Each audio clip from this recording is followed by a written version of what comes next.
আমাদের চ্যানেলে নতুন নতুন পর্ব গল্প পড়তে ও দেখতে চ্যানেলটি সাবস্ক্রাইব করে রাখুন। বয়ফ্রেন্ডকে চমকে দিতে এসে নিজেই এইভাবে চমকে যাবে ভাবা তো দূর, কল্পনা পর্যন্ত করেনি সিমরান। ক্লাবের এক কোণে দাঁড়িয়ে আছে সাদাত আর ত্রিনা। দাঁড়ানো অব্দি ঠিক থাকলেও তাদের ঘনিষ্ঠতা একদম ঠিক লাগেনি সিমরানের কাছে। সাদাত ত্রিনার কোমর জড়িয়ে ধরে কথা বলছে, তাও হেসে হেসে। হঠাৎ করে ত্রিনা সাদাতের গালে হাত রেখে কিছুটা উঁচু হয়ে কপালে চুমু দিয়ে বলতে লাগলো, নিজের বয়ফ্রেন্ডকে অন্য একটা মেয়ের সাথে দেখতে কার ভালো লাগবে সাদাত? এমনি কার্জিন হিসেবে পরিচয় দিতে হচ্ছে আমাকে। অভিমানী সুরে বলল। ত্রিনার চোয়ালে হাত রেখে কপাল মিশিয়ে সাদাত বলল, আর কয়েকটা দিন অপেক্ষা করো বেবি, বন্ধুদের সাথে বাজি ধরেছি। সিমরানকে আমার পিছনে বাদুড়ের নাচ না চলে কি হবে? জানোই তো কত টাকার বাজি এটা। ত্রিনা হেসে বলল, শুধুমাত্র এর জন্য তো কষ্ট সহ্য করছে। কথাগুলো বলে দুজন তাদের ভালোবাসা প্রকাশ করতে ব্যস্ত হয়ে পড়ল। সিমরান এক মুহূর্ত দেরি না করে ক্লাব থেকে বেরিয়ে পড়ল। ভীষণ কান্না পাচ্ছে তার, যে সে কান্না নয়, ভয়ঙ্কর কান্না। বুকে এক প্রকার ব্যথা অনুভব করছে সে। বাসায় এসে ফ্রেশ হয়ে দরজা বন্ধ করে শুয়ে আছে। রাত 1টায় ফোন আসলো সাদাতের নাম্বার থেকে। গলা স্বাভাবিক করে ফোন রিসিভ করলো। হ্যালো জান, তোমাকে কতবার বলছি আজ আসতে। জানো কত মজা হয়েছে? সবাই খুব মজা করছে, শুধু তুমি আমি ছাড়া। তোমাকে ছাড়া তো আমার জীবন আধার। ক্লাবের এক কোণায় বসে বসে শুধু তোমার কথাই ভেবেছি। সিমরান হাসলো। ওই পাশ থেকে হাসির শব্দ শুনে সাদাত আবার বলে উঠল, আমার কথা শুনে তোমার হাসি পাচ্ছে? হাসি কেন পাবে আজব? আচ্ছা, আমাকে তোমার এত মনে পড়ছিল, একবারও তো ফোন দাওনি। ফোন দিলে অবশ্য মনটা ভালো থাকতো, তাই নয় কি? সাদাত কেসে উঠল। এক গ্লাস পানি পান করে গলাটা ঠিক করে আবারও আদরে ও অভিমানী সুরে বলল, কেন ফোন দেবো? তোমার সাথে তো আমার কোনো কথাই নেই। কতবার বলছি জান আসো প্লিজ, কিন্তু তুমি তো আসলেই না। সেজন্যই তো রাগ করে ফোন দেইনি। এখন দেখছি তোমার সাথে কথা না বলে থাকতেই পারবো না, সেই জন্যই তো ফোন দিয়েছি। তুমি তো আবার খুব কঠোর মেয়ে। এত ভালোবাসো আমায়? সন্দেহ আছে? আমাকে এতই ভালোবাসো সেই জন্য নিজের গার্লফ্রেন্ডকে ছেড়ে আমাকে পছন্দ করতে শুরু করে দিয়েছো। গার্লফ্রেন্ডকে কাজিন বানিয়ে দিয়েছো। তোমার ভালোবাসা তো একদম খাঁটি জান। তোমার এই মনটা তো লাইলি মজনুকেও হার মানাবে। হক চোখে উঠল সাদাত। আমতা আমতা করে বলল, কি বলছো এসব? অবাক হলে তাই না? আজ তো দেখলাম পার্টির আড়ালে কি করছিলে তোমরা। এমনকি আমাকে বাদর নাচ নাচানোর জন্য তো প্ল্যান করছিলে। ভুল বললাম কিছু? সাদাত ফোন কেটে দিল। সেই দিন রাতে সিমরানের আর ঘুম হলো না, মাথা ঘুরছে তার। 3 মাসের রিলেশনে ভালোই মায়া জন্মে গিয়েছিল সাদাত নামক আবর্জনার প্রতি। ভোরের দিকে ফজরের নামাজ আদায় করে বিছানায় গা এলিয়ে দিতেই টেবিলের উপরে থাকা মুঠোফোন বেজে উঠল। স্ক্রিনের ওপর নওশীন নাম দেখে রিসিভ করতেই ওই পাশ থেকে নওশীন বলে উঠল, হিমু, কি হয়েছে তোর? গতকাল লুকিয়ে পার্টিতে গিয়ে আবার কাউকে কিছু না বলে চলে আসলি। সাদ্দাতকে দেখলাম, তার গাজিন কি যেন নাম, তিনা, ওর সাথে ভালোই ডান্স করেছে। ওদের ঘনিষ্ঠতা ঠিক লাগেনি আমার কাছে। দীর্ঘশ্বাস ছেড়ে সিমরান উত্তর দিল, ওরা কাজিন নয়, প্রেমিক প্রেমিকা। গতকালের সব ঘটনা খুলে বলল নওশীনের কাছে। নওশীন রাগে ফোঁস করে বলল, আগে বলেছিলাম শালা চরিত্রহীন। আমি মানুষের চোখ দেখে চিনতে পারি। তাছাড়া তিনের মেয়েটা মিরমিরে টাইপের মেয়ে। এমন টাইপের মেয়েরা মোটেও ভালো হয় না। যে ছেলের চোখ সব সময় মেয়েদের দিকে তাকিয়ে থাকে, সে ছেলে শুধু লুচ্চু নয়, লুচ্চু নাম্বার 1। আমার ব্রেকআপ হওয়ার কথা শুনে তোর কি খুশি হচ্ছে? তোর গলার স্বর বলছে তুই ভীষণ খুশি। কারণ কি? আরে দোস্ত, খুশি তো হব।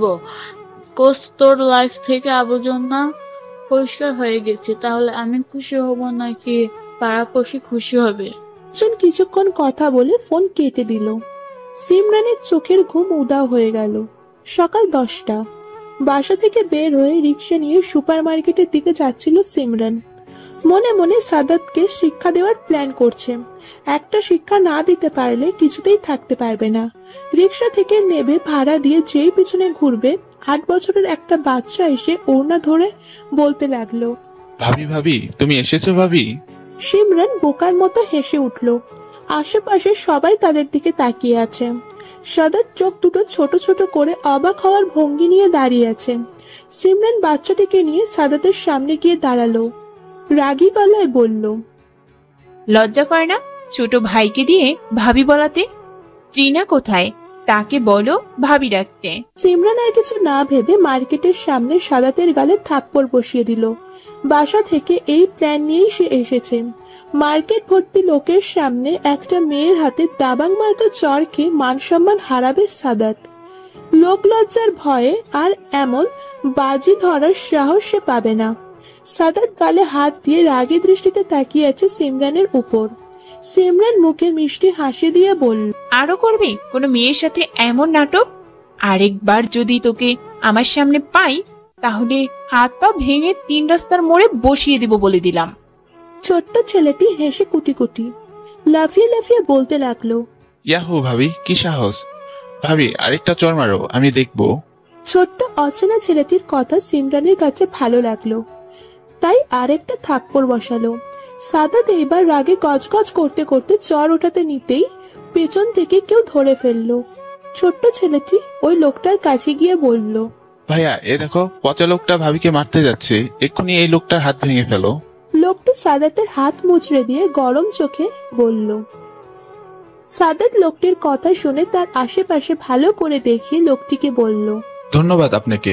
আর সিমরান তোমাকে তো আমি পরে দেখে নেব বলে দিলাম। সিমরানকে হুমকি দিয়ে চলে গেল সাদাত। সিমরানের রাগ এখন আকাশ ছোঁয়া।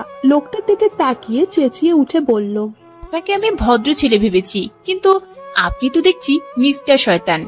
আজকে আপনার জন্যই আমি পাবলিকের হাতে সাদাতকে মার খাওয়াতে পারলাম না। লোকটি চোখ থেকে সানগ্লাস খুলে চোখ দুটি ছোট ছোট করে বলল, পাবলিক প্লেসে একটা ছেলের হাতে থাপ্পড় খেলে বুঝি খুব ভালো লাগতো? ওকে আসুন, আপনার ভালো লাগাটা আমি পূরণ করি। কোন গালে থাপ্পড় খাবেন, ডান নাকি বাম? অসভ্য লোক তো আপনি। এখন বুঝলাম কেন আপনার ভাই আমাকে ভাবি ডাকছে। যার বড় ভাই এমন অসভ্য, ছোট ভাই কেন হবে না? ছোট ছেলেটি প্যান্টের পকেট থেকে চশমা বের করে সিমরানকে চোখ টিপ দিয়ে বলল, বড় মিয়া তো বড় মিয়া, ছোট মিয়া তো সুবান আল্লাহ। ভাবি যান, ভাবি আপনার কোনো বোন আছে আপনার মতো, মানে আপনার মতনই পুতুল? তাহলে আমিও ভাইয়ের মতো বিয়ে করতাম। এত ছোট ছেলের কথা শুনে সিমরানের চোখ চড়ক গাছ। কি বলে এই ছেলে? এই বয়সে যদি এমন পেকে যায় তাহলে বড় হলে কি না কি করবে। আল্লাহ আল্লাহ বলে দ্রুত পা চালিয়ে চলে গেল সিমরান। পেছন থেকে ছোট ছেলেটি সিমরানের নাম, ফোন নাম্বার চাইতে লাগলো। সিমরান চলে যাওয়ার পর ছোট ছেলেটি তার ভাইকে বলল, নির্ভয়া দেখো ভাবি চলে যাচ্ছে, যাওয়ার আগে এটাও বললো না তার কোনো বোন আছে নাকি। এই নিবিড়কে এত বড় অপমান করলো ভাবি। এটা প্রতিশোধ তার বোন থাকলে তাকে দিয়ে নিয়ে উসুল করতাম আমি। নিবিড়ের কথা শুনে হেসে দিল নীর। ছোট ভাইয়ের মাথা হালকা চাপড় মেরে বলল, যাকে তাকে ভাবি ডাকা অফ কর। ডাফার, এমন যদি করিস তাহলে আমি আর এই জীবনে বিয়ে করব না। এমনকি তোরও আর বিয়ে করা হবে না। বড় ভাইয়ের বিয়ে না হলে তো আর ছোট ভাই বিয়ে করতে পারে না, তাই না? গাল দুটো টমেটোর মতো করে চোখ ছোট ছোট করে কাঁদো কাঁদো ভাব নিয়ে বলল, আমি বিয়ে করব। একা একা পুতুল খেলা, গাড়ি খেলা, কানামাছি খেলা, যে কোনো কিছু খেলা কি আর ভাল লাগে? একটা বউ থাকলে বউয়ের সাথে 24 ঘন্টা খেলতে পারবো। একা একা বোরিং তো আর যাবে না। নীর এইবার পৃথিবী কাঁপানো হাসি দিয়ে বলল, বাহ, বিয়ে করার কারণ তাহলে খেলতে পারা। Good, very good idea.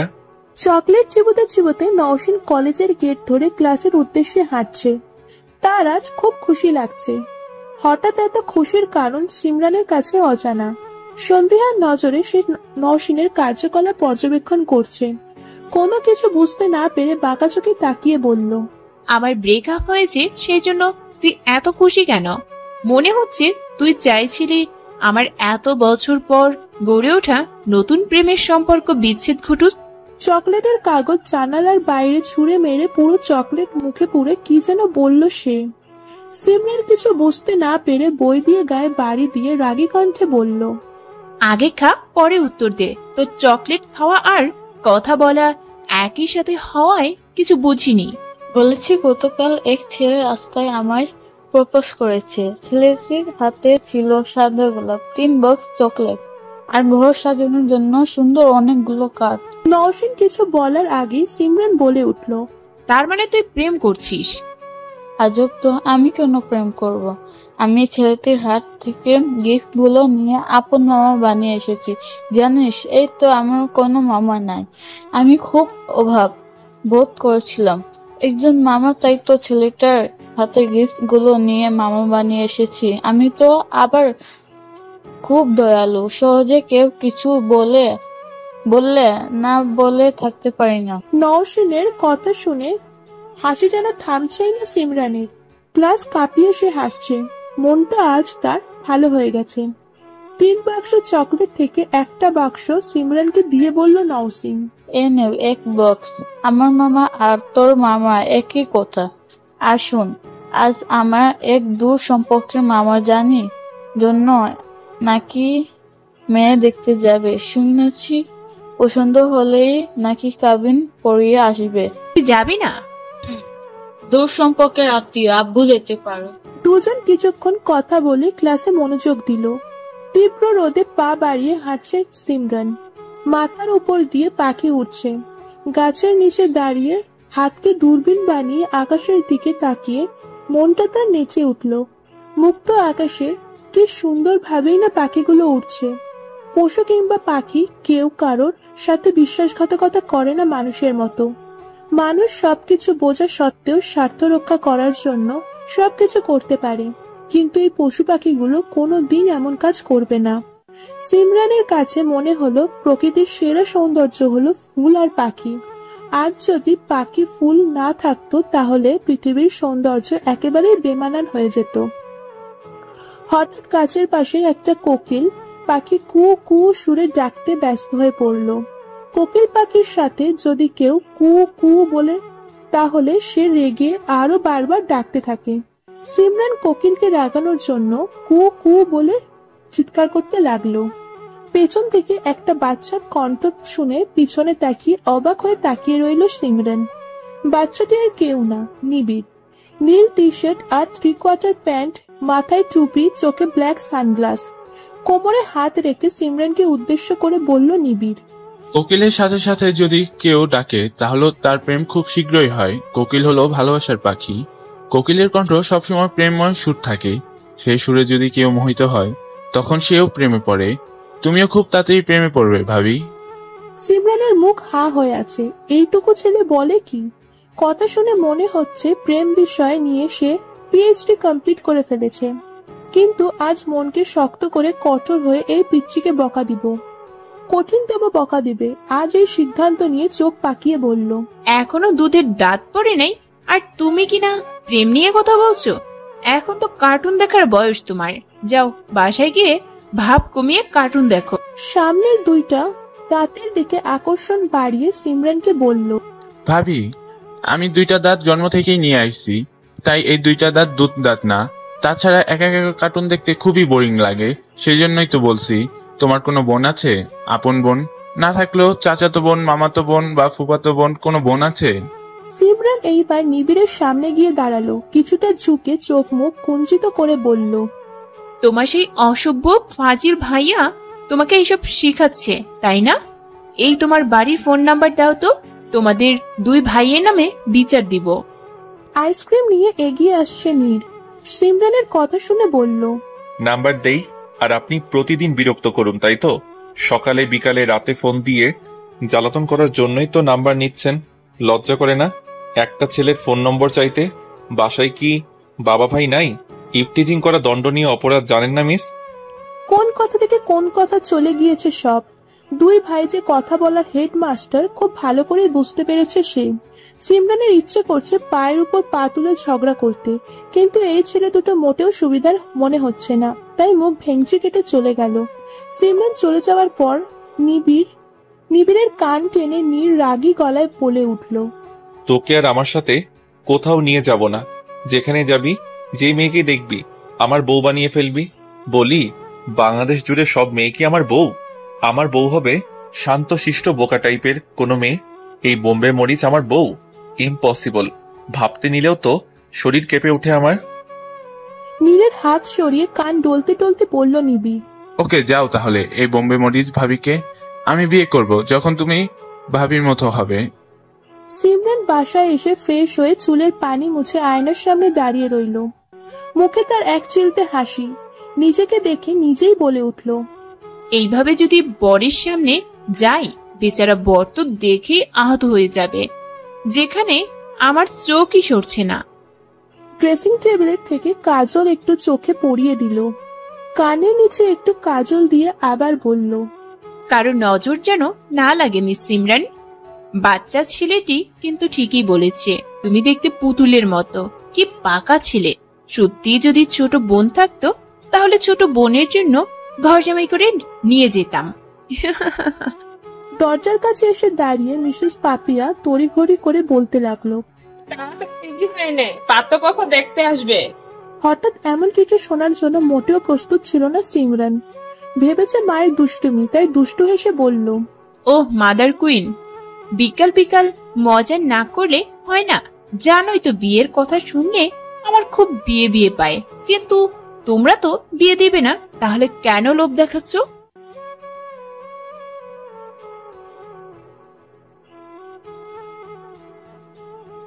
সিমরানের কথা শুনে মিসেস পাপিয়া চুপ হয়ে দাঁড়িয়ে রইলেন। চুপ থাকার কারণ অবশ্যই রয়েছে, কারণ ওনার পাশে ছেলের ফুপো দাঁড়িয়ে আছেন। ছেলের ফুপো দরজার আড়াল থেকে কাঁচতে শুরু করলেন। সিমরান ওনাকে দেখে ওড়না দিয়ে মুখ ঢেকে ফেললেন। পরিবেশ ঠিক করার জন্য মিসেস পাপিয়া বেগম বলে উঠলেন, ও একটু এমনি, সবসময় মজা করে মেয়েটা আমার, আপনি কিছু মনে করবেন না। মহিলাটি সিমরানের দিকে তাকিয়ে থেকে উচ্চ সুরে বললেন, মেয়েদের সাথে এমন ফ্রি হওয়া ঠিক না। দেখেছেন তো কিভাবে নির্লজ্জের মতো করার কথা বলছে। আমাদের বাড়িতে আবার এইসব কথা একদম এলাও না। সিমরান কিছু বলতে যাবে তার আগেই ওর আম্মু বলে উঠলেন, নিচে সবাই ওয়েট করছে, আমাদের যেতে হবে। শিমু, কালো শাড়িটা পরে নিচে আয়, আর কোনো কথা না। কথাটা বলে হনহন করে চলে গেলেন তারা। সিমরানের মাথার উপর যেন আকাশ ভেঙে পড়েছে। হঠাৎ করে কি সব হয়ে যাচ্ছে। মায়ের কথা তো অমান্য করা যাবে না, সেই জন্য আলমারি থেকে শাড়ি বের করে পরতে লাগলো। হঠাৎ পাত্রপক্ষের সামনে মাথা নিচু করে বসে আছে সিমরান। এক ঝাঁক মানুষ এসেছে, 15 জনের কম হবে না। মাথাটা উঁচু করে একবার আশেপাশের লোকগুলোকে দেখে আবার মাথা নিচু করে রাখলো। এত লোকের মাঝে অস্বস্তি লাগছে তার, কিন্তু ছেলেটিকে দেখতে ভীষণ ইচ্ছে করছে। শুনেছে খুব ভালো জব করে, দেখতে অনেক লম্বা, গায়ের রং শ্যামলা, স্বাস্থ্য ভীষণ ভালো। একজন মহিলা জিজ্ঞাসা করলো, কোন ক্লাসে পড়াশোনা করছো? অনার্স 3য় বর্ষে। বাংলা পড়ায় তো খুব ভালো এগিয়ে গিয়েছো, তো অন্যান্য পড়াগুলো সম্পর্কে কিছু জানো? সিমরান অন্যান্য পড়া বলতে বুঝতে পারলো না। প্রথমবার সে পাঠ্যপক্ষের সামনে বসে আছে। এইসব প্রশ্ন আগে কখনো শোনেনি। মনের ভিতর না বোঝা প্রশ্নকে সে নিজেই আরেকবার প্রশ্ন বানিয়ে বলল, অন্যান্য পড়াশোনা বলতে বুঝিনি আমি, আরো পড়া বাকি আছে। খুব বয়স্ক করে একজন লোক বলে উঠল, আরে মায়া তো দেখছি খুব বেদব। মায়া দেখতে এসে এখন দেখি আমাদেরই প্রশ্ন করে। ভদ্র দেখতে একজন মাঝবয়সী লোক বলে উঠলেন, চাচা কি বলছে ওইসব? মেয়েটি বুঝতে পারিনি তাই জিজ্ঞেস করছিল। ওকে বুঝিয়ে বলো। তো উত্তর দিতে আমি বলছি, মা কোরআন তেলাওয়াত করতে পারো? জি। বয়স্ক লোকটি বিরক্তি ভাব নিয়ে আরেকজন মহিলাকে কি যেন ইশারা করলেন। মহিলাটি তখন ফাটা বাঁশির সুরে বলল, ইয়াসিন সূরার 6 নম্বর মুবিন বলো তো। সিমরানের ভীষণ কান্না পাচ্ছে। সে ইয়াসিন সূরার 3 নাম্বার পর্যন্ত মুখস্থ করেছে, কিন্তু এখন 6 নাম্বারটি বলতে হবে। যদি জানতো পাত্রপক্ষরা এমন হয় তাহলে নিশ্চিত পালিয়ে গিয়ে বিয়ে করত। সিমরানের নীরবতা দেখে সবাই বুঝতে পেরেছে ওই ভদ্রলোকটি পরিবেশ ঠিক করার জন্য বলল, মা তুমি যে কোনো সূরা বলো, যেটা পারো সেটাই। সিমরান মনে মনে লোকটিকে ধন্যবাদ দিল। লজ্জার হাত থেকে সে কিছুটা হলেও বাঁচতে পেরেছে।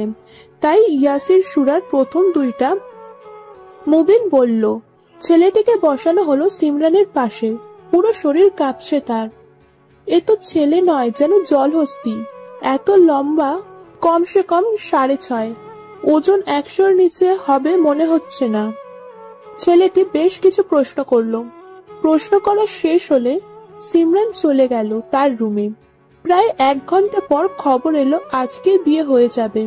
তবে মেয়ের বয়স বেশি, সেই জন্য নাকি বেশ মতবিরোধ হয়েছে। ভদ্রলোকটি নাকি বুঝিয়ে সুঝিয়ে রাজি করিয়েছেন। সিমরানের আত্মীয়র মধ্যে কয়েকজনকে ডাকা হলো, আজ কাবিন পড়িয়ে পরে বিয়ে ঠিক করবে। সিমরানের বাবা মা এমন হঠাৎ বিয়েতে রাজি নন। তারা তাদের একমাত্র মেয়ের বিয়ে আনন্দ উল্লাস করবে। শেষমেশ সিদ্ধান্ত নেওয়া হলো জাস্ট কাবিন হবে। শুরু হলো সাজগোজ। কাবিন পড়ানোর ঠিক 10 মিনিট আগে আবারও ভেঙে গেল সিমরানের বিয়ে।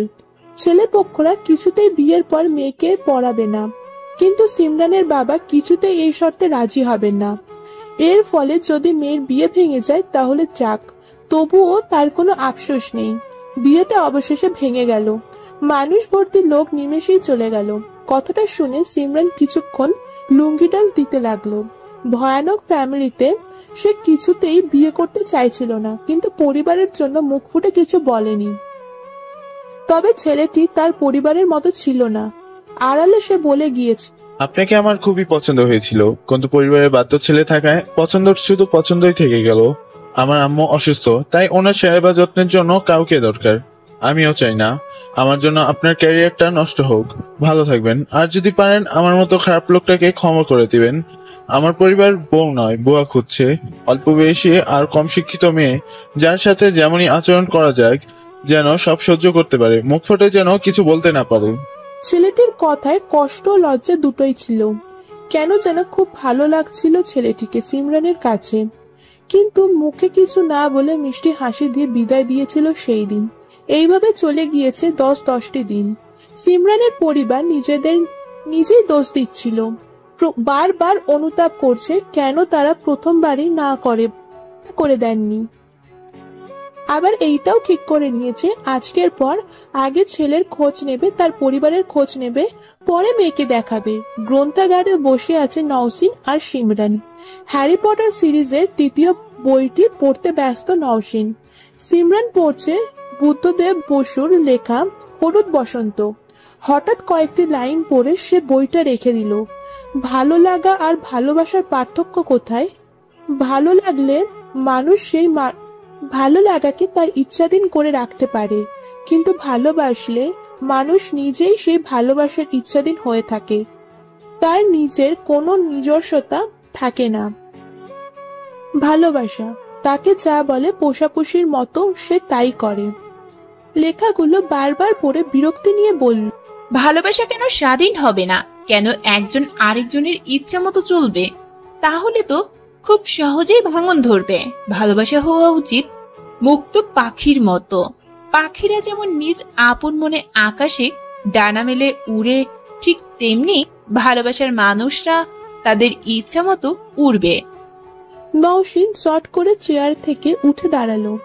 চেয়ারের শব্দ শুনে সিমরান তার দিকে তাকাতেই নওশিন বলে উঠল, আমি আজ জাদুর দেশে চলে যাব।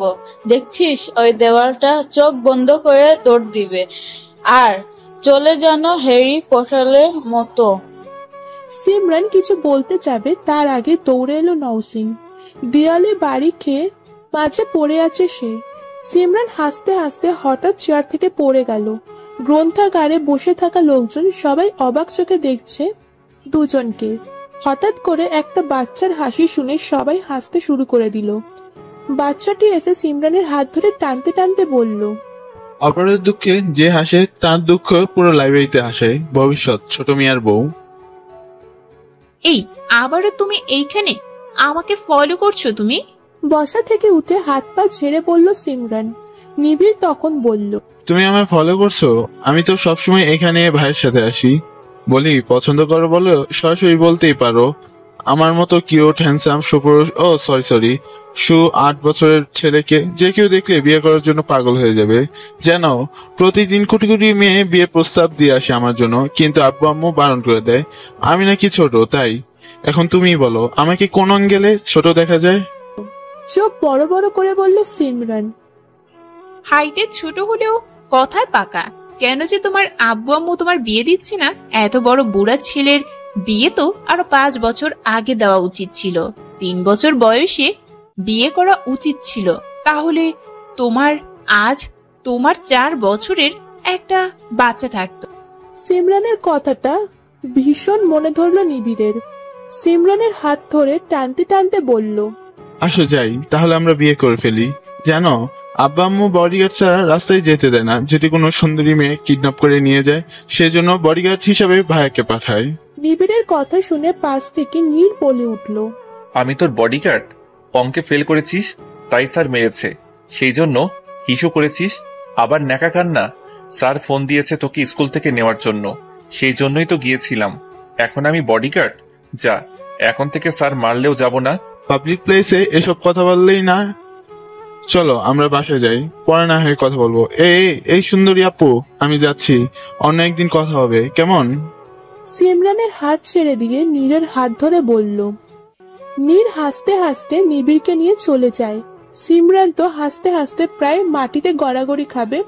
তখন হঠাৎ নওশিনের কথা মনে পড়াতে গিয়ে দেখলো বেচারে অজ্ঞান হয়ে পড়ে আছে। লোকজনকে বলে বাহিরে বেঞ্চে বসিয়ে মাথায় পানি ঢালতে লাগলো। আকাশটা আজ ভীষণ মেঘলা, একটু পরে শুরু হবে তার ভয়ানক কান্না। আকাশকে দেখে মনে হচ্ছে এই কান্না সারাদিন চলবে। সেই কান্নার সাথে তাল মিলিয়ে চলবে সিমরানের কান্না। অপমান বোধ তাকে ঘিরে ধরেছে। লজ্জা অপমান বিনা কারণে কেউ পেয়ে থাকলে তার কষ্ট হয় ভীষণ। আজ সেই দিনের দেখে যাওয়া পাত্রটির সাথে সিমরানের চাচাতো বোনের বিয়ে। সিমরানের চাচাতো বোন আইরিন মাত্র ক্লাস 10-এ উঠেছে। এই সময় বিয়ে ঠিক করা হয়েছে। আইরিনের বাবা মা এমন পাত্র কিছুতেই হাতছাড়া করতে চাচ্ছেন না, তাই মেয়ের শৈশব উপভোগ করার আগেই সংসারের ঝামেলায় ঠেলে দিলেন। ওনাদের মতে মেয়েদের এত পড়তে নেই, বেশি পড়ালেখা করলে মেয়ে খারাপ হয়ে যায়, তখন বড়দের সাথে মাথা উঁচু করে কথা বলবে। সিমরানের বাবা মা খুবই বিরক্ত আইরিনের বাবা মার উপর। বিয়ে ঠিক করেছে ভালো কথা, কিন্তু এই ছেলে কেন? অন্য কোনো ছেলের সাথে বিয়ে দিলে তাদের আপত্তি ছিল না। এই ছেলের সাথে তাদের পরিবারের বড় মেয়ের সম্বন্ধ ঠিক হয়েছিল, আবার ভেঙেও গিয়েছে। সেই ছেলের সাথে কেন বাড়ির ছোট মেয়ের বিয়ে হবে? রাগে তারা দরজা জানালা বন্ধ করে বসে আছেন। প্রায় 1 ঘন্টা বৃষ্টি হবার পর সিমরান ছাতা হাতে নিয়ে বাইরে বের হলো। এই মুহূর্তে বাসায় থাকা তার ভালো লাগছে না। কষ্ট, লজ্জা, অপমান বোধ তার সামনে থাকা সব অন্ধকার করে ফেলবে। সাদা লং জামায় কালো কালো প্রিন্ট, কালো প্লাজো, মাথায় কালো ওড়না দিয়ে বাসা থেকে বের হয়ে গেল। গেটের কাছে যেতেই কারো 2 চোখের সাথে তার 2 চোখ মিলিত হলো। লোকটিকে দেখে সিমরান মাথা উঁচু করে হাঁটতে লাগলো। লোকটি আর কেউ না, সেই পাত্র, নাম ফয়সাল। সিমরানকে যতক্ষণ পর্যন্ত দেখা যাচ্ছে ফয়সাল ততক্ষণ পর্যন্ত তাকিয়ে আছে। সে যে প্রথম দেখায় ভালোবেসে ফেলেছে তার চোখগুলোই প্রধান সাক্ষী। দীর্ঘশ্বাস ছেড়ে বাড়ির দিকে হাঁটা দিল ফয়সাল।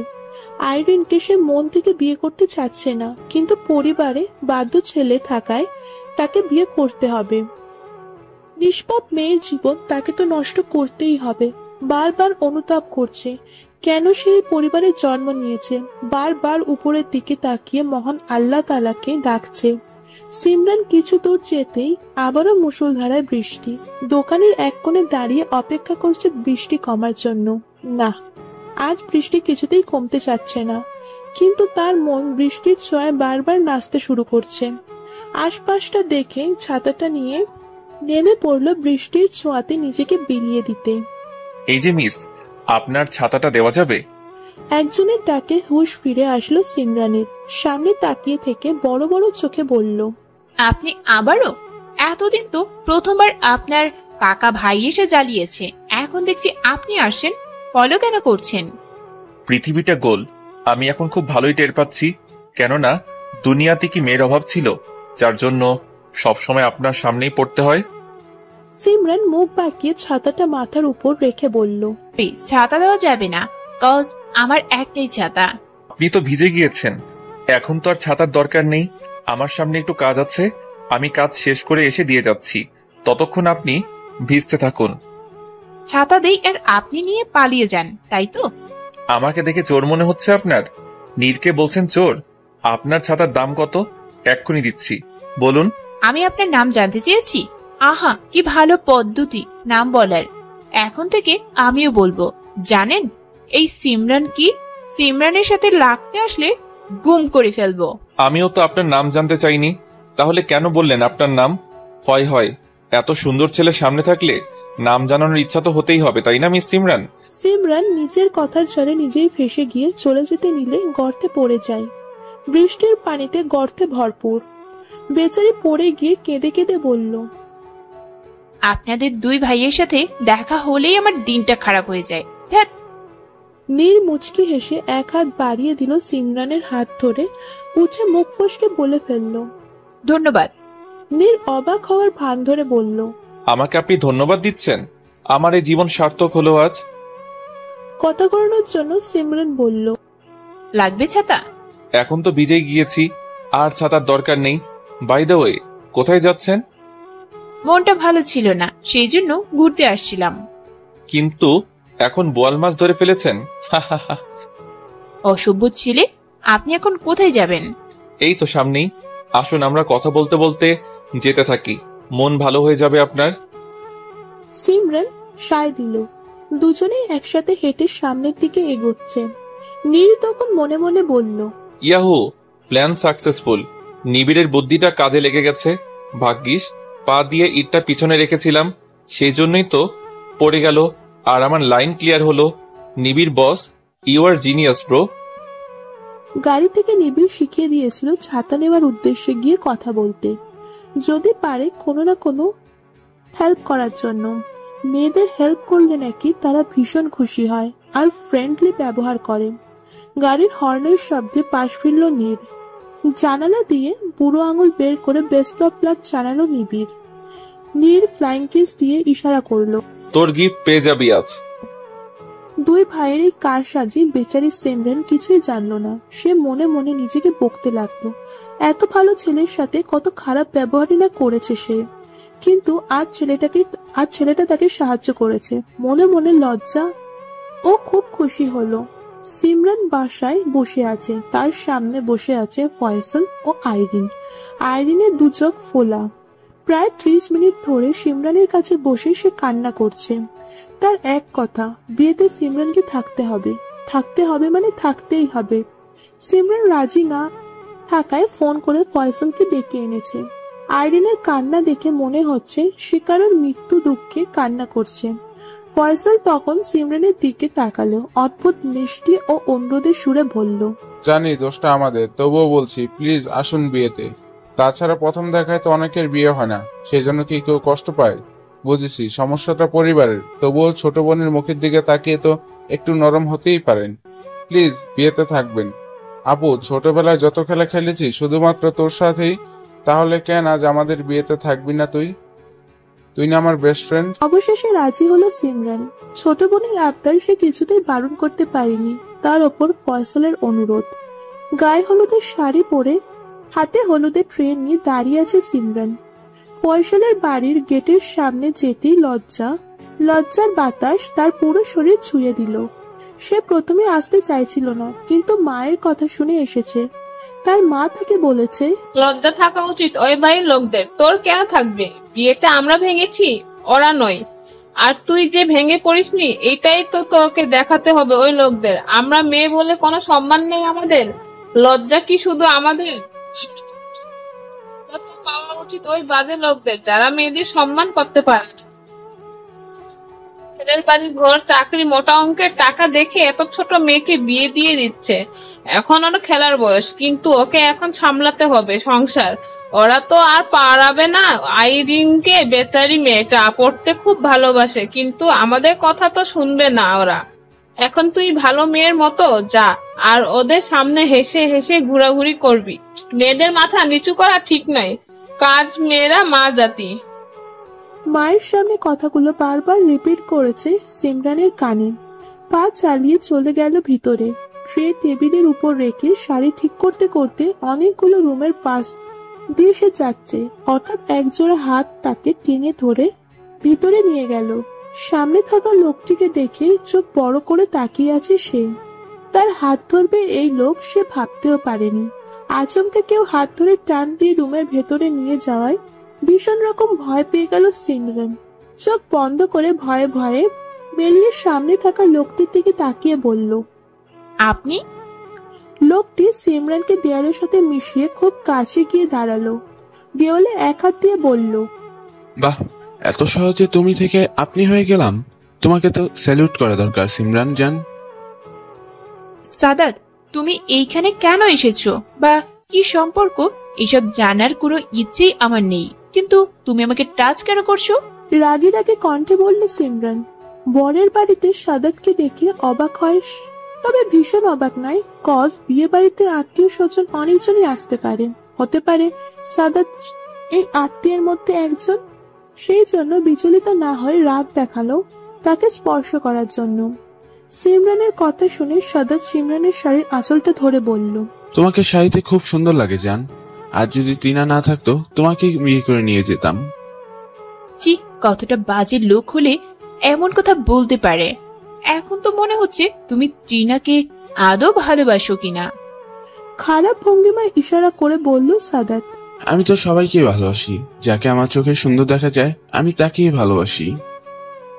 তুমি যদি এখন আমাকে যেতে না দাও আমি চিৎকার করব বলে দিলাম। সাদাত তার দুই হাত সিমরানের দুই পাশের দেওয়ালে রেখে বলল, যাও, তোমাকে কি আমি ধরে রেখেছি? বাড়াবাড়ি হয়ে যাচ্ছে সাদাত, এইভাবে দাঁড়িয়ে থাকলে যাব কিভাবে? তাই তো। সাদাত পথ ছেড়ে দিল। সিমরান এক দৌড়ে সেই জায়গা পরিত্যাগ করলো। মানুষের জীবন বড় অদ্ভুত, যার সাথে দেখা করতে একদম ইচ্ছে করে না, কিন্তু দেখা যায় বেলা শেষে তার সাথেই দেখা হয়ে যায়। মনে প্রাণে যাকে মন থেকে ঘৃণা করা যায়, পরে দেখা যায় ওই মানুষটার প্রেমেই হাবুডুবু খেতে হয়। মন মানসিকতার পরিবর্তন কখন কিভাবে হয় বোঝা মুশকিল। ঠিক এমন ভাবে নীর কিভাবে সিমরানকে পছন্দ করতে শুরু করেছে সে ভেবে পায় না। তবে তার এই দুই এক দিনের পরিচয় পছন্দ কিংবা ভালোবাসা তৈরি হয়নি। আজ তার ভালোবাসার 3টে বছর হতে চলল। সিমরান তার কিছুই জানে না। 3 বছর আগে নিবিড় সিমরানের ছবি দেখে সে প্রথম পুতুল ভেবে নীরকে জানিয়েছিল, ভাইয়া, আমাকে একটা পুতুল কিনে দেবে? দেখো কি সুন্দর পুতুল, আমার পুতুল বউ। নিবিড়ের হাত থেকে ছবিটা নিয়ে নীর প্রথমে সিমরানকে দেখেছিল। ঠোঁটে হাসি, নাকের ডগায় ছোট্ট তিল, চোখ নীল কালো যেন একটা জলজ্যান্ত পুতুল। সেই দিনের কথা মনে পড়তেই হেসে দিল নীর। ছোট্ট নিবিড় ছোট থেকে বিয়ে পাগল ছিল। কোথাও কোনো মেয়ে দেখলেই বলতো, ভাইয়া দেখো আমার বউ যাচ্ছে। বউ যাচ্ছে বউ যাচ্ছে বলতে বলতে সিমরানকে রাস্তা দিয়ে পার হতে দেখেছিল সামনে থেকে। সিমরানের পিছু নিল সেই দিন থেকেই নীর। বউয়ের কথা ভাবছো ভাইয়া? দরজায় টোকা দিয়ে এক পা বাহিরে অন্য পা ভিতরে রেখে বলল নিবিড়। অতীত থেকে ফিরল নীর। নিবিড়কে দেখে হেসে বলল, তোর মতো বিয়ে পাগল আমি না যে সবসময় মেয়েদের কথা ভাববো। ছোট ছেলেরা বিয়ের কথা ভাবে না, এটাই তো স্বাভাবিক, তাই না? নিবিড়ের কথা শুনে ভ্রু জোড়া কুঁচকে এলো নীরের। এত বড় ইনসাল্ট এইটুকু ছেলের কাছে মেনে নিতে কষ্ট হচ্ছে তার। তবুও পরবর্তী প্ল্যানের জন্য হজম করে নিল। নিবিড় তখন মাথার চুলে হাত দিয়ে তার ছোট ছোট চুলগুলো টেনে বলল, ভাইয়া মাথায় কিছু সমস্যা হচ্ছে। মানে? দেখো না, একটা বুদ্ধি আসছে আবার চলেও যাচ্ছে। যখন আসছে তখন গেঁথে রাখ, তাহলেই তো হয়। চুলগুলো যেন কেমন উস্কো উস্কো হয়ে যাচ্ছে। ভাইয়া তুমি কি জেল ইউজ করো? মানে আমিও ইউজ করতে চাচ্ছি। এখন তো বাংলাদেশের মেয়েরা পিছনে ঘুরে, তখন তো পৃথিবীর মেয়েরা পিছনে ঘুরবে। বলো না কি হেয়ার জেল? নীরের এখন নিজের চুল টেনে ছিঁড়তে ইচ্ছে করছে। ছোট ভাইয়ের পাকনামও এখন তাকে খুব জ্বালাচ্ছে, কিন্তু পরবর্তী পদক্ষেপ সাহায্য করার একমাত্র উপায় ছোট্ট ভাই। চুপ করে বোকা বোকা হাসি দিয়ে বলল, চল তোকে আজ সুন্দর একটা ছড়া শিখাই। এই ছড়া শিখলে তোর অনেক খেলার সাথী হবে। সত্যি? তাহলে বলো। বল, আতা গাছে তোতা পাখি, ডালিম গাছে মৌ, এত ডাকি তবু কথা কও না কেন বউ। বল, চুপ করে আছিস কেন? নিবিড় কিছুক্ষণ নিজে নিজের মাথার চুলগুলো ধীরে ধীরে টান দিয়ে বলল, তোমার ছড়া তো হয় নাই। এই ছড়া বললে তো কোনো মেয়ে আমার পাশে আসবে না, তখন তো সবাই রাগ দেখাবে। নিবিড়ের কথা শুনে আর চোখে তাকিয়ে বলল নীর, তাহলে কোন ছড়াতে সবাই তোর কাছে দৌড়ে আসবে শুনি? শোনো তাহলে, আতা গাছের তোতা পাখি, ডালিম গাছের মৌ, রাস্তাঘাটে যেদিকে তাকায় সব জায়গায় দেখি দাঁড়িয়ে আছে আমার বউ। নীর এইবার রাগে ছুটে মারতে চায় নিবিড়কে। কিলকিল করে হেসে দৌড়াতে শুরু করলো নিবিড়। দুই ভাইয়ের বয়সের এত তফাৎ, তবুও তাদের দুষ্টুমি, ভালোবাসা বন্ধন, ঝগড়াঝাটি, ফাজলামি কোনো কিছুরই কমতি নেই। যেন তারা সমবয়সী। ভাই বোনের বা ভাই ভাইয়ের প্রতি অথবা বোনের বোনের প্রতি ভালোবাসা হওয়া উচিত ঠিক এমন, যেখানে থাকবে দুষ্টুমি, মাঝে মাঝে শাসন, ভয়ানক আনন্দময় আবদার, নিঃস্বার্থ ভালোবাসা, যাদের ছোঁয়াতে মেতে থাকবে বাড়ি। বাড়ির ভিতরে সব আসবাবপত্রগুলো হাসবে সারাক্ষণ তাদেরই খুনসুটি দেখে। যেদিন দেখবে ভাই বোনের মান অভিমান, সেদিন যেন আসবাবপত্র, ঘর বাড়ি সবকিছুর মাঝেই কষ্টের বিরাজ প্রকাশ পাওয়া। বিয়েটা হয়ে গেল আইরিনের। ভালোভাবেই মিটেছে বিয়েটা। আইরিনের বাবা মা যেন হাতের চাঁদ পেয়েছে এমন একটি ভাব নিচ্ছে। সিমরানের আজ অনেকদিন পর কলেজের উদ্দেশ্যে হাঁটা দিল। মনটা আজ তার ভীষণ ভালো। আজ বসন্ত, চারিদিকে অশান্ত বাতাস তার মনকে করছে প্রফুল্ল। কথায় আছে, ফুল ফুটুক আর না ফুটুক, আজ বসন্ত। কিন্তু বসন্ত যখন এসেছে, ফুল তো অবশ্যই ফুটবে। চারিদিকে ফুলের সুবাস ছড়িয়ে পড়েছে। আজ সিমরানের মন পাগল পাড়া। গাঁদা ফুলের আজ সেজেছে সিমরান। গায়ে বাসন্তী রঙের শাড়ি, খোপায় গাজরার ফুল, মাথায় টায়রা আর হাতে পড়েছে কাচের চুড়ি। দূর থেকে অপলক দৃষ্টিতে তাকিয়ে আছে নীর, যেন আজ সে বসন্তের রানীকে দেখছে। নাকের ডগায় ছোট্ট তিলটা খুব সহজেই ধরা পড়ল তার চোখে। কিন্তু বড় আফসোস, আজ সে সাজেনি। তবে নিবিড় আজ বাসন্তী রঙের পাঞ্জাবি পরে নেমেছে রাস্তায়। তাকে দেখতে একদম পুতুল মনে হচ্ছে। রাস্তা দিয়ে নেচে নেচে যাচ্ছে, আর মেয়েরা তার সাথে পিক নিচ্ছে, গাল টেনে দিচ্ছে, অনেক চুমুও খাচ্ছে। মেয়েদের কাছ থেকে সরে এসে নীরকে বলল, দেখো ভাইয়া, মেয়েগুলো কত অভদ্র, রাস্তাঘাটে কিছু দেখে না নাকি? আমার গালে পাপ্পি দিচ্ছে, ছি কি লজ্জা। তুমি এতটাই কিউট দেখতে, আমারই তো পাপ্পি দিতে ইচ্ছা করছে। দিব নাকি পাপ্পি? পিছন থেকে সিমরানের কণ্ঠ শুনে তাকালো দুই ভাই। নিবিড় দৌড়ে গিয়ে তার গাল পেতে বলল, ভাবি, তোমার জন্য তো আমার 2 গাল ফ্রি, নাও পাপ্পি দাও। সিমরান নিবিড়ের গালে পাপ্পি দিতেই নিবিড় চোখ টিপ মারল নীরের দিকে। ইশারাতে বোঝালো এই পাপ্পি সে তার জন্য নিচ্ছে না, নীরের জন্য নিয়েছে। পাপ্পি নিয়ে দৌড়ে গিয়ে দাঁড়ালো নীরের সামনে। আবারও চোখ টিপ দিয়ে বলল, ভাইয়া তুমি একটা পাপ্পি দাও এই গালে। নীর পাপ্পি দেওয়ার পর নিবিড় মুখ চেপে হাসতে লাগলো। নীর রাগী চোখে তাকাতেই বলল, যার জন্য চুরি করি সেই বলে চোর, আপু বলছে সকালে। সিমরান এইদিক ওইদিক তাকিয়ে নওশিনের জন্য অপেক্ষা করছে। হঠাৎ তার চোখ জোড়া সামনে একজনের দিকে আটকে গেল। মুখে হাসিটুকু নিমেষেই উদা হয়ে গেল। চোখের কোণে পানি এসে জমতে শুরু করলো। এ কাকে দেখছে সে? এতগুলো বছর ধরে যার জন্য অপেক্ষা করে আসছে, আজ কিনা সে এতে বাবা মায়ের ঠিক করা ছেলেকে বিয়ে করবে না বলে পালিয়ে গিয়েছিল সেতু। 3 দিন সে অনেক বুঝিয়েছে, কিন্তু কেউ শোনেনি তার কথা। অতঃপর এক প্রকার বাধ্য হয়ে তাকে ত্যাগ করতে হলো পরিবার। আজ 10টি বছর পর সেতুকে দেখে সিমরানের চোখে পানি। সিমরানের খেলার সাথে ভালোবাসা প্রকাশ করার একজন মাত্র ব্যক্তি ছিলেন সেতু। সেতু সম্পর্কে সিমরানের ফুপু হয়। নিজের নামের সাথে মিল রেখে নাম রেখেছিলেন ভাতিজির। আজ 10টি বছর পর ফুপুকে দেখে ঠিকই চিনে ফেললো সিমরান। পা দুটো বারবার বলছে, এই সিমরান, দাঁড়িয়ে আছিস কেন? দেখ কে তোর সামনে দাঁড়িয়ে আছে, চিনতে পারছিস না? আরে উনি তো তোর ফুপি, যার কাছে তোর ছোটবেলার দিনগুলো অর্ধেক কেটে যেত। যা তাড়াতাড়ি ওনার কাছে যা, জড়িয়ে ধরো নাকি। পার্কের কোণে গাছের নিচে দাঁড়িয়ে আছেন মিসেস সেতু রহমান এবং তার স্বামী জনাব শরীফ আহমেদ। বয়স বাড়লেও ভালোবাসা কিংবা আনন্দের কিছুই কমতি নেই তাদের।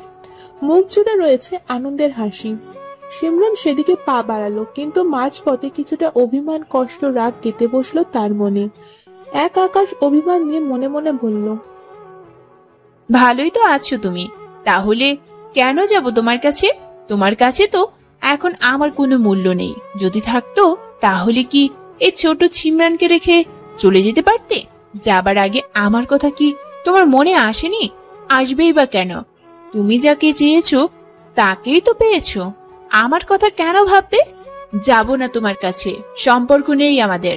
মনের ভিতরে অভিমান হলো, চোখের পানি পেয়ে গড়িয়ে পড়তে লাগলো। হঠাৎ নওশিনের কথা শুনে হুঁশ ফিরল, চোখ পরিষ্কার করে রাগী কণ্ঠে বলল, সাজতে দেরি হলো, কিন্তু তুই কান্না কেন করছিলি? ওই সাদাত ফাদাতকে কি মনে পড়লো নাকি তো? ফাদাত? আবার ফাদাত কেমনে হয়?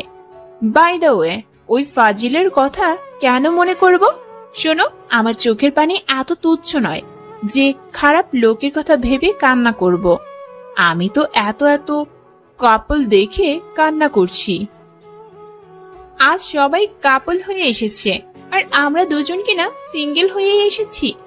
জানিস না অসিন, আমাদের কপালে প্রেম, ভালোবাসা এবং বিয়ে তিনটার থেকে যে কোনো একটাও লেখা নেই। তাই তো 21 বছর ধরে নামের আগে সিঙ্গেল উপাধি নিয়ে ঘুরছি। হেসে দিল নওশিন।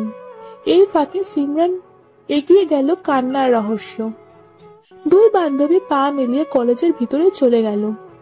অন্যদিকে নিবিড় আইসক্রিম খাওয়ার বায়না করে টেনে হিচড়ে নীরকে নিয়ে চলে গেল। বেচারা নীরের আর প্রেম করা হলো না। মনে মনে নিবিড়ের গোষ্ঠী উদ্ধার করে পরে নিজেকেই বকতে লাগলো, কেননা নিবিড়ের গোষ্ঠী মানে সেখানে সে স্বয়ং আছে। ছোট ভাইকে বকতে গিয়ে নিজেকেও দিয়ে দিল অবশেষে।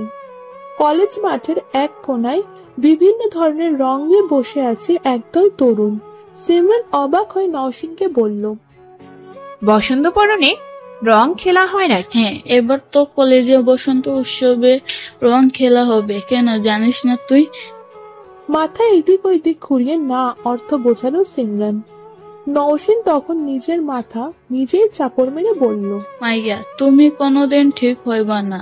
কলেজে সবাই এ কথা জানে, আর তুমি কিনা ঢং দেখানোর জন্য কলেজে ভর্তি হয়েছ মাইয়া।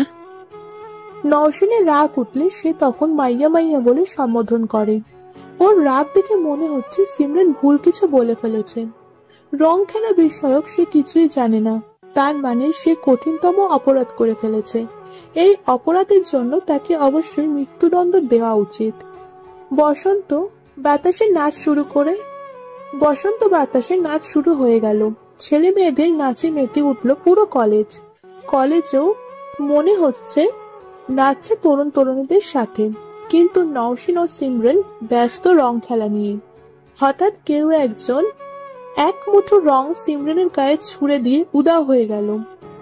চোখের ভিতরে রং যাওয়াতে ভালো করে দেখতে পেল না ছেলেটাকে, তবে ঝাপসা চোখে শার্টের কিছুটা অংশ দেখতে পেয়ে বুঝে গেল ছেলেটি কি। ছেলেটি হলো নীর। সিমরান হেসে আবারও নওশিনের সাথে রং খেলা ব্যস্ত হয়ে পড়ল। এইবার চোখ জ্বলছে সিমরানের। নওশিনকে বলিস ওয়াশরুমের উদ্দেশ্যে হাঁটা দিল সে। চোখ মুখ পরিষ্কার করে ওয়াশরুম থেকে বের হতেই কেউ একজন হ্যাচকা টান দিয়ে ক্লাসরুমের ভিতরে নিয়ে গেল। সিমরান লোকটিকে বুকে মাথা রেখে দাঁড়িয়ে আছে। লোকটি তাকে আষ্টে পৃষ্ঠে জড়িয়ে ধরে রেখেছে। চোখ মেলে সেই চেনা শার্টটি দেখে রেগে বলল, হঠাৎ কি হলো আপনার? আপনার ব্যবহার কিন্তু মোটেও ঠিক লাগছে না। হাসলো নীর। সিমরানের নাকের টগায় তিলটা হাত বুলিয়ে বলল, আমাকে চিনতে পারছো না তুমি? কি এমন দেখলে যে অচেনা লাগছে? তাছাড়া আপনি করে কেন বলছো? তোমার কথাতেই তো এসেছি আমি। সিমরান ভ্যাবাচাকা খেয়ে গেল। নীর কি পাগল টাগল হয়ে গেল নাকি ভাবাচ্ছে তাকে, তবুও শক্ত হয়ে বলল, মজা কেন করছেন? আজব। তোমার কণ্ঠ হঠাৎ চেঞ্জ কেন হলো? ঠান্ডা কিছু খেয়েছো তাই না সাজি? হোয়াইট? কে সাজি? ভাই, আমি সাজি পাজি না, আমি সিমরান। অবাক হওয়ার ভান ধরে ছেড়ে দিল সিমরানকে। অনেক বড় ভুল করেছে এমন একটি ভাব নিয়ে বলল, এই চিচি, আপনি এখানে কেন? এইখানে তো আমার গার্লফ্রেন্ড সাজিয়া থাকার কথা ছিল। Sorry miss. সিমরান কিছু না বলে চলে যাচ্ছে। সিমরান যাবার পরেই হাসতে থাকে নীর। ইচ্ছে করে সিমরানকে রাগিয়েছে সে। সিমরানকে রং লাগানোর পর এক চিলতে হাসি দেখেছিল দূর থেকে। হাসির কারণ সিমরান যে একটু একটু তাকে পছন্দ করতে শুরু করেছে। নীর সে তো একটু একটু পছন্দ চায় না, সে চায় অনেক অনেক ভালোবাসা। তাই তো রাগিয়ে দিয়ে মনের ভিতরে অনুভূতি প্রকাশ করার ইচ্ছে জাগালো। পরের দিন স্কুলে গালে হাত দিয়ে বসে আছে নিবিড়। মনটা আজ তার ভীষণ খারাপ, কেননা মিশু আজ স্কুলে আসেনি। চুক্তি মেরে বসে বসে ক্লাস করছিল সে। স্যার তখন তাকে প্রশ্ন করলো, বলো তো নিবিড়, কোন প্রাণী দাঁড়িয়ে ঘুমায়? স্যার, আমিও তো মাঝে মধ্যে দাঁড়িয়ে ঘুমাই, তাহলে উত্তর হবে নিবিড়। স্যার বোকা বনে গেল। এই ছেলে তিনি আজও মানুষ করতে পারলেন না। ক্লাসে সবসময় অমনোযোগী থাকলেও পরীক্ষার রেজাল্ট যখন আসে তখন দেখা যায় ওই প্রথম স্থান অর্জন করেছে। তাই কোনো স্যার ম্যাম তাকে ক্লাস থেকে বের হতে দেয় না। স্যার তখন আরেকটি প্রশ্ন করলো, সত্যি তুমি আজব প্রাণী। তো এখন বলো তো, কোন প্রাণী মুখ দিয়ে মলত্যাগ করে? প্রশ্ন শুনে নিবিড় তার ছোট্ট মুখটা টেনে টেনে বলল, এক থু, কি বলছেন স্যার? সি, এরকম অক্ষত্র প্রাণী পৃথিবীতে আছে? ইস, কেন যে আমি আগে জানলাম না, তাহলে তো রুম থেকে বেরোতাম না। ওয়াক। নাক ধরে কথাগুলো বলতে লাগলো। স্যার আর কোনো প্রশ্ন করেন না, ওনার কাজ করতে ব্যস্ত হয়ে পড়লো। একাকী নীরে অনেকক্ষণ ধরে দাঁড়িয়ে আছে নীর। এক নজর সিমরানকে দেখার তৃষ্ণা তৈরি হয়েছে তার মনে। হঠাৎ মন কেন এত উতলে উঠলো বুঝতে পারছে না সে। না, কিছুতেই সে একা থাকতে পারবে না। তাই চট করে সিমরানের নাম্বারে ডায়াল করলো। 2 বার রিং পড়তে আবারও কেটে গেল। ফোন রিসিভ করার পরে কি বলবে সে? সিমরান তো ছেড়ে দেওয়ার পাত্রী নয়। না, তাহলে তো আজ আর ফোন দেওয়াই যাবে না।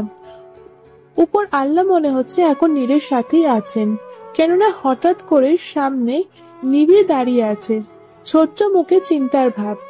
গালে হাত দিয়ে এক দৃষ্টিতে তাকিয়ে আছে নীরের দিকে। নীর তার ভ্রুজোড়া নাচিয়ে বলল, কোনো দরকার? বেচারা নিবিড় হঠাৎ করে কেঁদে উঠল। নীর হকচকিয়ে উঠল, ভয়ার্ত কণ্ঠে বলল, ভয় পেয়েছিস নাকি? আয় আমার কাছে আয়। নিবিড় তার হাফ প্যান্টের দিকে ইশারা করলো। নীর নিবিড়ের ইশারা অনুযায়ী নিচে তাকাতেই নিজের মাথায় চড় মেরে বলল, আবার হিসু করে দিয়েছিস? এত বড় ছেলে হয়ে রাতে বিছানায় হিসু করতে লজ্জা করে না? ফাজিল। আমি কি করে জানবো যে আমি হিসু করে দিব? তাহলে হিসু করার পর কিভাবে বুঝলি? ওইটা তো প্যান্ট আর বিছানা ভিজে দেখে বুঝতে পেরেছি। আমি তো স্বপ্নে দেখেছিলাম আমি একা একা বাথরুমে যাচ্ছি। বাথরুমে দরজা খুলে ভিতরে চলে গেছি। প্যান্টের চেন খুলে হিসু করার পর বুঝতে পারলাম আমি শুয়ে শুয়ে জমিদারের মতো বিছানায় হিসু করেছি। কথাগুলো বলে আবারও কাঁদতে লাগলো নিবিড়। নীর কান্না থামানোর জন্য বলল, ওকে, সমস্যা নাই, তুই প্যান্ট চেঞ্জ করে আমার রুমে শুয়ে পড়। আম্মু তো সকালে ঘুম থেকে উঠে যদি দেখে বিছানা ভিজা, আমাকে তো একবার বল আরেকবার ফুটবল, আবার দেখা যাবে জামা কাপড়ের মতো ধুলাই করছে। তো এখন কি করতে হবে আমার? নীর চোখগুলো বাঁকা করে বলল। নিবিড় তখন হাসি মুখে বলল, তুমি আজ আমার রুমে শুয়ে পড়ো আর আমি তোমার রুমে। সকালে যখন সবাই দেখবে যে আমাদের রুম অদল বদল করেছি আর আমার রুমে বিছানা ভিজা, তখন বুঝবে রাতে তুমি হিসু করে দিয়েছো। তুমি তো বাচ্চা ছেলে, তোমাকে কেউ কিছুই বলবে না, আর তোমার মান সম্মানও নষ্ট হবে না। তাছাড়া তোমার যে মান সম্মান নষ্ট হবে তোমার তো ওটাও নেই। নীর বুঝতে পারছে না তার এখন কি করা উচিত। সে কি কান্না করবে নাকি হাসবে? নিবিড়ের কাণ্ডগুলো এমনই যে না হেসে পারা যায় না। তবে এই নীরকে বাঁচ দেওয়ার জন্য ওর কাণ্ডগুলো একদম উত্তম। কোনো উপায় না পেয়ে নিবিড়ের প্যান্ট বদলিয়ে 2 ভাই বিছানায় পা এলিয়ে দিতে নীর বলল, জানিস ভাই, সিমরানের কথা খুব মনে পড়ছে। ওর সাথে কথা বলতে বড্ড ইচ্ছা করছে। তাহলে ফোন দিয়ে কথা বলো। আমি কি এখন মোবাইল হয়ে তোমাদের দুজনের মধ্যে ঘোরাঘুরি করব? কথা বলার জন্য তো কোনো বিশেষ কারণ দরকার। আমার কাছে তো কোনো কারণ নেই। নিবিড় বিছানা থেকে লাফিয়ে উঠল, কোমর ধরে নেচে নেচে বলল, তোমার সমস্যার সমাধান পেয়ে গেছি ব্রো। এক হাত কোমরে রেখে অন্য হাত মাথায় দিয়ে কোমর হেলিয়ে হেলিয়ে সে নাচতে লাগলো। নীর সন্দিহান নজরে বারবার নিবিড়কে দেখছেন। এই ছেলে কি আদেও বাচ্চা ছেলে নাকি 100 শয়তানের পিতা বুঝতে পারছে না নীর। ওর মতো বয়সে তো নীর বুদ্ধি কি তাই বুঝতো না, আর এই ছেলে কিনা অতি সহজে সমস্যার সমাধান করে ফেলে। স্ট্রেঞ্জ। ব্রো, ফোন দাও ভাবির কাছে। ফোন দিয়ে কি বলবো? বলো নিবিড় নাকি আপনার ব্যাগে চকলেট রেখে এসেছে, এখন সে চকলেটের জন্য কান্না করছে। নীর একবার চোখ পাকিয়ে বলল, এটা তোর বিশেষ কারণ? রাতে বিছানায় হিসু করার ফলে তোর মাথা খারাপ হয়ে গেল নাকি? চাই কিছুই তো বুঝো না। বললাম আমি নিবিড়কে অনেক বুঝেছি, তাকে দোকান থেকে অনেকগুলো চকলেটও কিনে দিব, কিন্তু ও মানছেই না। ওর নাকি আপনার মেঘের চকলেট চাই। তাই আর কি, আপনার সাথে দেখা করার জন্য আমরা দুই ভাই আসছি। ভাই তোর পা দে তো, একটু ধুলো নেই। নিবিড় তার দুটো পা এগিয়ে দিয়ে বলল, সরি বস, পায়ে তো কোনো ধুলো নেই। তুমি বরং সকালের জন্য অপেক্ষা করো, ধুলো পেয়ে যাবে। নীর জোরে জোরে হাসতে লাগলো। সিমরানের নাম্বারে 5 বার ফোন দেওয়ার পরেও রিসিভ হচ্ছে না। আশা ছেড়ে দিয়ে শেষবারের মতো ফোন দিতে ওই পাশ থেকে ঘুমো ঘুমো কণ্ঠে সিমরান বলল, কে বলছেন? আমি তো বুঝলাম, বাট এই আমি মানুষটা কে? নীর আহমেদ। কোন নীর? তোমার ফিউচার সন্তানের বাবা। সিমরান এবার চমকে উঠল, তড়িঘড়ি করে বলল, আপনি আপনি আমার ফোন নাম্বার কিভাবে পেয়েছেন? ফোন নম্বর পাওয়া এখন কঠিন কোনো কাজ নয় মিস। ফোন কেন দিয়েছেন? নাকি ওই সাজিয়া ভেবে ফোন দিয়েছেন? মুচকি হাসলো নীর। এখনো রেগে আছে সিমরান। আপনার ব্যাগে আমার ছোট ভাই নিবিড়ের চকলেট, এখন সেই চকলেটের জন্য রাত জেগে কান্না করছে। আমাদের এলাকায় কি দোকান নেই বা চকলেট কেনার টাকা নেই? রেগে গিয়ে বলল সিমরান। মাঝরাতে চকলেটের জন্য ফোন দিয়ে ঘুম ভাঙালো তার। মেজাজ এখন তার 1000 ভোল্ট। ইচ্ছে করছে তার এখন নীরকে মারতে, কিন্তু পারছে না। নীর বুঝতে পারলো সিমরান রেগে আছে, তাই আর কিছু না বলে ফোন কেটে দিল। নিবিড়ের ঘুম যেন এখন ধরাছোঁয়ার বাইরে চলে গিয়েছে। সে যেন বড় ভাইয়ের প্রেম সম্পর্কে জানার জন্য ভীষণ আগ্রহী। ছোট ভাইয়ের দিকে নীর তাকিয়ে বলল, বিড়ালের মতো ড্যাব ড্যাব করে তাকিয়ে আছিস কেন? যা ঘুমা। আরেকবার যদি দেখেছি আমাকে আজে বাজে বুদ্ধি দিয়েছিস, তখন তোকে ভূতের কাছে রেখে আসবো।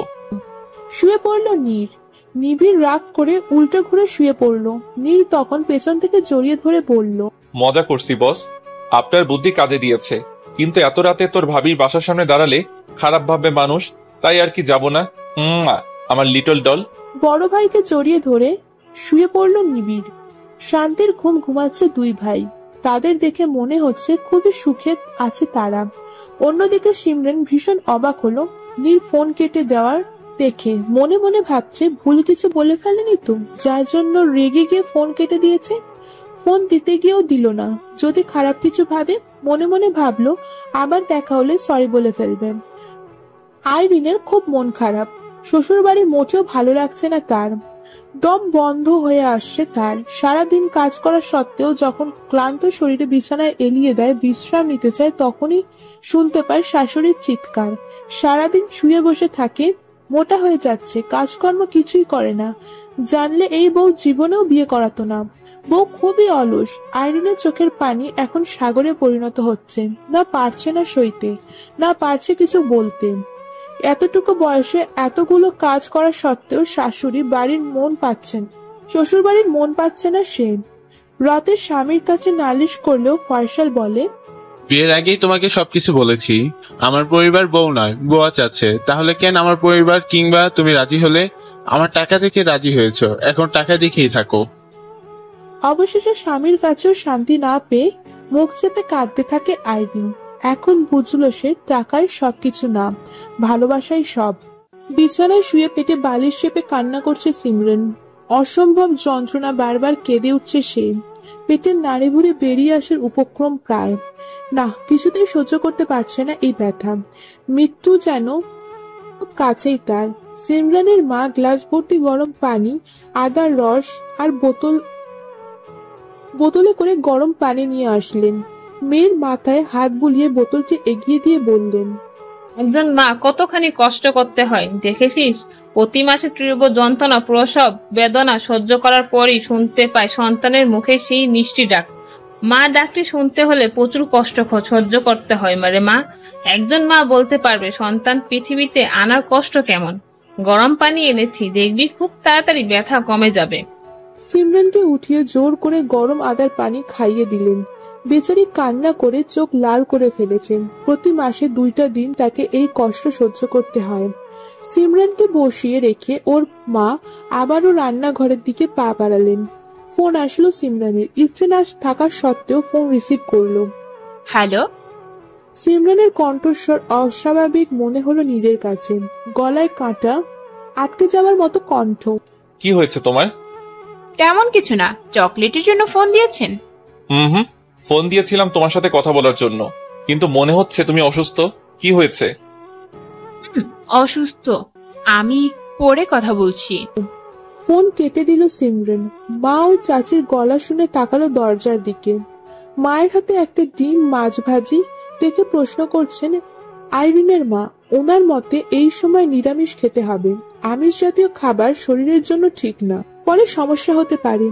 মেয়েকে আদরে আদরে ব্রয়লার মুরগি বানিয়ে ফেলেছেন, একটু অসুখ হলেই বিছানায় নিয়ে ফেলেন। এই সমস্যা মনে হয় আর কারোর হয় না। সিমরানের মা খাবারগুলো টেবিলের উপরে রাখলেন, আইরিনের মায়ের দিকে তাকিয়ে বললেন, মেনস্ট্রুয়াল চলাকালে মেয়েদের শারীরিক পুষ্টির চাহিদা পরিবর্তন আসে। এর কারণ শুধুই হরমোন নয়, এই সময় মেয়েদের দেহে অনেক প্রয়োজনীয় ভিটামিন ও খনিজ হারায়। তাই দেহের পুষ্টি উপাদান ঠিক রাখতে এই সময় আমাদের অর্থাৎ মেয়েদের ডায়েট চার্ট মেনে চলা উচিত। তাহলে শরীরের যে ক্লান্তির সময় বা খাবারের প্রতি অনীহা দুর্বলতা ঠিক হয়ে যায়। এই সময় দেহ যে খনিজ সবচেয়ে বেশি পরিমাণ হারায় তা হলো আয়রন। ব্রোকলিতে প্রচুর পরিমাণে আয়রন থাকে, এছাড়াও আছে ফাইবার, ম্যাগনেসিয়াম এবং পটাশিয়াম। এই সময় এসব উপাদান শরীরের শক্তি জোগাতে সাহায্য করবে। কলা একটি সুষম খাদ্য। কলা নারী দেহে প্রয়োজনীয় পুষ্টি জোগাতে সাহায্য করে। ডার্ক চকলেট প্রচুর পরিমাণে আয়রন, ম্যাগনেসিয়াম, অ্যান্টিঅক্সিডেন্ট ও ভরপুর থাকে। এছাড়া এই ডার্ক চকলেট রক্ত সঞ্চালন স্বাভাবিক রাখতে সাহায্য করে। আদা পানি বা রস সাহায্য করে তলপেটের ব্যথা কমাতে। তলপেটের এই অসম্ভব ব্যথা কমাতে আদা অনেক গুরুত্বপূর্ণ ভূমিকা পালন করে। এই সময় যত বেশি ফল খাওয়া যাবে তা স্বাস্থ্যের জন্য তত বেশি উপকারে আসবে। কমলা ও লেবু বিশেষ করে প্রচুর পরিমাণে পানি খেতে হবে। ভিটামিন জাতীয় খাবার খেতে হবে। দৈনিক 7 থেকে 8 ঘন্টা ঘুমাতে হবে, তাহলে শরীর ও মন ভালো থাকবে। আর তুমি এখন পুরনো যুগে পড়ে আছো। এখন একজন মেয়ে হওয়া সত্ত্বেও মেয়ের কষ্ট বুঝার চেষ্টা করছো না তুমি? জানো, মেনস্ট্রুয়াল কোনো লজ্জার বিষয় নয়, বরং একজন মেয়ের অহংকার, তার মাতৃত্ব অর্জনের সফল। কথাগুলো বলতে বলতে উনি সিমরানকে খাবার খাইয়ে দিলেন। আইরিনের মা চুপচাপ কথাগুলো শুনে উঠে পড়লেন। এতদিন কত ভুল কাজই করেছেন মেয়ের প্রতি তা ভাবতেই চোখগুলো ভিজে উঠল। এখন ভীষণ অনুতাপ করছেন মনে মনে। সোনালি বিকেলে মিষ্টি বাতাস বইতে শুরু করেছে সিমরানের বাসার ছাদে। গায়ে হলুদ জামা, বড় বড় চুলগুলো ছেড়ে দাঁড়িয়ে আছে ছাদের মাঝ বরাবর। বাতাস মনে মনে ঠিক করেছে আজ বিরক্তি করবে সিমরানকে। শুধু কি বিরক্তি, ভীষণ বিরক্তি। এই জন্যই তো খোলা চুলগুলো বারবার এইদিক ওদিক উড়িয়ে দিতে লাগলো। হাতে এক মগ গ্রিন টি নিয়ে দাঁড়িয়ে আছে কিছুটা সোনালি রোদের ছায়া পাওয়ার আশায়। সোনালি করে তুলেছে আরো তার মুখটা। রাস্তায় দাঁড়িয়ে ওই অগোছালো পোলা চুলে হলুদিয়া পাখিকে দেখতে ব্যস্ত নীর। মনের ভেতরে আজ তার দমদম ঢোল পেটানোর শব্দ শুনতে পাচ্ছে। ছাদে দাঁড়িয়ে থাকা মেয়েটি আদেও কি কোনো মেয়ে, নাকি জান্নাতি হুর যার দিকে তাকিয়ে চোখ এড়ানো দায়? নীরের বড্ড ইচ্ছে করছে নিজের হাতে সিমরানের এলোমেলো চুলগুলো সরিয়ে দিয়ে দেওয়ার জন্য। বারবার বলছে, ইস, সময়টা যদি এখানেই থেমে যেত, তাহলে আরো অনেকক্ষণ ধরে এই অপরূপা সুন্দরী তরুণীকে দেখতে পারত। নিবিড়ের বিয়ে করার রোগটা এইভাবে নীরের মনে গেঁথে বসলো। ভালোবাসা হলো সাদা নরম তুলার মতো আবেগ, অনুভূতি দিয়ে মোড়ানো, ভাষায় প্রকাশ করা স্পর্শকাতর এক তীব্র ও কঠিনতম অনুভূতির জন্ম। ভালোবাসার রঙে রাঙা হোক পৃথিবী। নীল সিমরানের উদ্দেশ্যে বিড়বিড় করে বলল, আমার ভালোবাসা দিয়ে তোমাকে করিব পূর্ণ, আমার ভালোবাসা দিয়ে তোমার সৌন্দর্যকে রাঙিয়ে তুলব। তোমাকে ভালোবেসে করিনি তো ভুল, তাই তো সারা জীবন বেঁচে যাব ভালো। যতদিন থাকবে আমার নিঃশ্বাস, ততদিন তোমাকে মন থেকে অনেক অনেক ভালোবেসে যাব সমু। সিমরান অনেকক্ষণ ধরে খেয়াল করছে কেউ একজন রাস্তায় দাঁড়িয়ে তাকে দেখছে। গাছের আড়ালে লুকিয়ে থাকায় লোকটির মুখ দেখতে পাচ্ছে না। হঠাৎ করে সিমরানের আম্মু ভয়ার্ত কণ্ঠে এসে বলল, শিমু, 8-9 বছরের একটি বাচ্চা এসে জিজ্ঞাসা করছে এই বাড়িতে নাকি ওর ভাবি থাকে। আমি অনেকবার বলেছি এই বাড়িতে কোনো ভাবি নেই, তবুও বাচ্চাটি শুনছে না। আমাকে ব্ল্যাকমেল করে বলছে যদি ওর ভাবিকে না ডাকি তাহলে নাকি এলাকা থেকে গুন্ডা ভাড়া করে আনবে। দেখ মা, এইটুকু বয়সে কি সব বলছে। এখন এই ছেলেটি আমার ভীষণ ভয় করছে, প্লিজ নিচে আয়। মায়ের মায়ের বিবরণ শুনে সিমরান বুঝলো এই বাচ্চাটি নিবিড়। তার চোখ দুটি বড় বড় করে বলল, ছি আম্মু, ছি। শেষমেশ 8 বছরের এক ছেলেকে তুমি ভয় পাচ্ছ? এখন যদি বাচ্চা ছেলেটির বড় ভাই এসে বলে ওনার বউ এই বাড়িতে, তখন তুমি তো হার্ট অ্যাটাক করে ফেলবে। বাজে না বকে তাড়াতাড়ি আয়। আমি এক বাটি নুডলস দিয়ে এসেছি, গপাগপ খেয়ে যাচ্ছে, মনে হচ্ছে নিজের শ্বশুর বাড়িতে এসে খাচ্ছে। হাসলো সিমরান। তার এখন ভীষণ জোরে হাসি পাচ্ছে, কিন্তু মায়ের সামনে হাসলে সন্দেহ করবে, সেই জন্য মুচকি হেসে গাছের আড়ালে একবার তাকিয়ে ঠোঁট বাঁকা করে কামড় দিয়ে বলল, চলো তাড়াতাড়ি গিয়ে দেখবো এই ছেলে সব খেয়ে সাবার করে ফেলেছে। সিমরান চলে যেতে নীরের হুঁশ ফিরে আসলো। মন খারাপ নিয়ে নিবিড়কে উদ্দেশ্য করে বলল, দেখেছিস কি বজ্জাত মেয়ে, আমাকে একা রেখে চলে গিয়েছে। পেছনে ফিরতেই দেখলো নিবিড় উধাও। আশপাশটা ভালো করে লক্ষ্য করলো, না, নিবিড় কোথাও নেই। মনে মনে ভাবছে কেউ কিডন্যাপ করে ফেললো নাকি। এই ছেলে যে জাতের বিচ্ছু, ওকে কেউ কিডন্যাপ করতে পারবে না। মনে হচ্ছে নিজেই একা একা কিডন্যাপ হতে চলে গিয়েছে। ভাইরে ভাই, একা একা কিডন্যাপ হবি ভালো কথা, যাবার আগে তো আমাকে বলতে পারতি, তাহলে কিডন্যাপারকে তোর ব্যাপারে সচেতন করতে পারতাম। আল্লাহ জানে বেচারা কিংবা বেচারি কিডন্যাপের কি অবস্থা। সিমরান আর তার মা ড্রয়িং রুমের কাছে আসতেই তাদের চোখ ছানা বড়া হয়ে গেল, কেননা নিবিড় ডান পায়ের উপর বাম পা তুলে টিভির রিমোট ডান হাতে রেখে পা নাচিয়ে ওগো জামা কার্টুন দেখছে নিবিড়। এক বাটি নুডলস সবটুকু শেষ করে জামাইয়ের মতো আচরণ করছে সে। বাম হাত পেটের কাছে রেখে টিভির দিকে তাকিয়ে বলল, নেই নেই, কোনো সম্মান নেই। 10টা না 5টা না, একটা মাত্র মেয়ে, একটা মাত্র দেবর আমি। কই যত্ন করবে, আদর আপ্যায়ন করবে? না, উনি তা না করে এক বাটি নুডলস দিয়ে চলে গিয়েছেন। যাওয়ার আগে একটু বললো না, বাবা কিছু লাগলে ফ্রিজ বা রান্নাঘর থেকে নিয়ে নিও। যদি বলতো তাহলে খেয়ে নিয়ে যেতে পারতাম, তাই না? আমার কি লজ্জা করে না অনুমতি ছাড়া কিছু খেয়ে নিতে? সিঁড়ি দিয়ে নামছিলেন সিমরানের আম্মু ও সিমরান। নিবিড়ের কথা শুনে চোখগুলো বড় বড় করে বললেন, মা তুই যা, আমি রুমে যাচ্ছি। কি পাকা ছেলে বাবা। সিমরানের মা দৌড়ে পালালেন। সিমরান কিছুক্ষণ একা একা হেসে নিবিড়ের সামনে গিয়ে দাঁড়ালো। ভ্রু জোড়া নাচিয়ে ডান চোখ টিপ দিয়ে বলল নিবিড়, ভাবি এসেছো? ভাবি? এই ছেলে শোনো, আমি এখনো অবিবাহিত। আজ অবিবাহিত, কিন্তু কে বলতে পারে আগামীকাল অবিবাহিত নামের অবাদ পড়তে পারে? বাহ, খুব শিয়ানা দেখছি। কে শিখায় এইসব?